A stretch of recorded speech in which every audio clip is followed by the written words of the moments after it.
আরও ৩০ বছর ফিফা সভাপতি হিসেবে জিয়ান্নি ইনফান্তিনোকে দেখতে চান মার্কিন প্রেসিডেন্ট ডোনাল্ড ট্রাম্প। ফিফার বর্তমান সভাপতি ১০ বছর পূর্তিতে ট্রুথ সোশ্যালে এক পোস্টে অভিনন্দন জানিয়ে এই আশাবাদ ব্যক্ত করেন ট্রাম্প। যদিও নিয়ম অনুযায়ী নির্বাচিত হলে সর্বোচ্চ আর ৫ বছর ফিফার প্রধান হিসেবে দায়িত্ব পালন করতে পারবেন ইনফান্তিনো।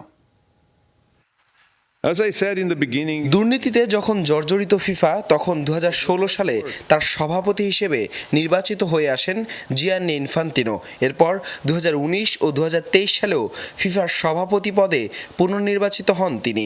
সংস্থাটির প্রধান হিসেবে দীর্ঘ সময়ের পথ চলায় গেল ২৬ ফেব্রুয়ারি ১ দশক পূর্ণ হয়েছে ইনফান্তিনোর। আর তাতে ফিফা সভাপতিকে শুভেচ্ছা জানিয়ে সামাজিক মাধ্যম ট্রুথ সোশ্যালে নিজের ভেরিফাইড আইডিতে পোস্ট দেন মার্কিন president Donald Trump.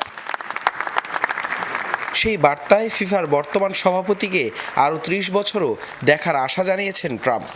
FIFA president হিসেবে ১০ বছর পূর্ণ করায় জিয়ান্নি ইনফান্তিনোকে অভিনন্দন। তিনি একজন মহান নেতা। আমি আশা করি তিনি আরও ১০, ২০ বা ৩০ বছর এই দায়িত্বে থাকবেন। ট্রাম্পের সাথে ফিফা সভাপতির সখ্যতা সবারই জানা।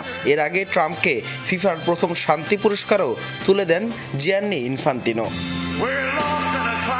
যদিও ট্রাম্পের এই দীর্ঘমেয়াদী ইচ্ছার পথে বাধা হয়ে দাঁড়াবে ফিফার বর্তমান আইন। নিয়ম অনুযায়ী একজন সর্বোচ্চ ১২ বছর ক্ষমতায় থাকতে পারবেন ফিফায়। সেই হিসেবে ২০২৮ সালেই শেষ হওয়ার কথা বর্তমান সভাপতির মেয়াদ।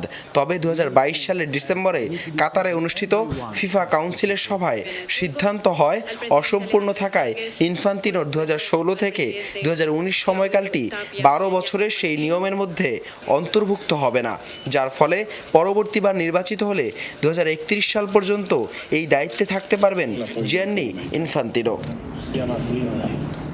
ফিফার পরবর্তী নির্বাচন ২০২৭ সালে। সেখানে আরও একবার সভাপতি পদে নির্বাচিত হলে দায়িত্ব চালিয়ে যাবেন ইনফান্তিনো। হাসান আল মারুফ, যমুনা স্পোর্টস।